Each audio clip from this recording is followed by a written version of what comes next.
సరే 2 రోజులు ఉండి అక్కడ వచ్చాం. వచ్చిన తర్వాత 15 రోజులు నేను మర్చిపోయిన విషయం. సురేష్ గారి ఆఫీస్లో ఉండేవాళ్ళం ఎక్కువ. ఒకరోజు సురేష్ గారి ఆఫీస్లో ఉండగానే మా రవి ఫోన్ చేశాడు నాకు. సత్యపండు ఎక్కడో, సత్యపండు అంటాడు. ఎక్కడో అంటే సురేష్ గారి ఆఫీస్లో ఉన్నాను. రవి ఏంటి విషయం? సాయంత్రం కలుద్దాం, మీకు గుడ్ న్యూస్ చెప్తాను అది అన్నాడు.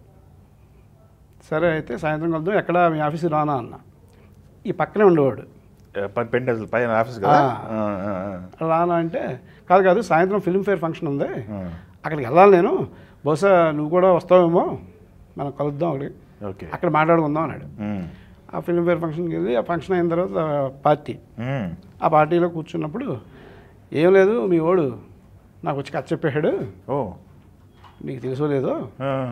చదివంలో నేను చాలా షాక్ అయ్యాను. ఏం చెప్తాడు లేడు, పొడోరు కొడుకు, అవును, ఏదో నువ్వు రికమెండ్ చేస్తాడు, వచ్చేస్తాడు, చెప్పేస్తాడు అనుకున్నా. ఇలా కాదు, నాలో మీ వాళ్ళు నన్ను నేను చూసుకున్నాను కథ చెప్తుంటే. అంటే ఈడు డైరెక్షన్ డిపార్ట్మెంటే, రవి డైరెక్షన్ డిపార్ట్మెంట్లో వచ్చేసాడు, వివేక్ చౌదరి గారి దగ్గర వచ్చేసాడు. అవును కదా, క్రిమినల్ సినిమాకి అలా పనిచేసాడు. రాఘవేంద్రరావు గారు ఏదో అల్లరి ప్రియుడు, అందులో యాక్ట్ చేశాడు, డిపార్ట్మెంట్లో ఉన్నాడు.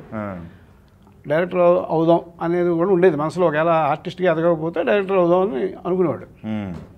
కానీ నాకు నేనే కనిపించా, సినిమా చేస్తున్నాను నేను, కథ చాలా బాగుంది, ఒక అరగంట చెప్పమన్నా ఫస్ట్.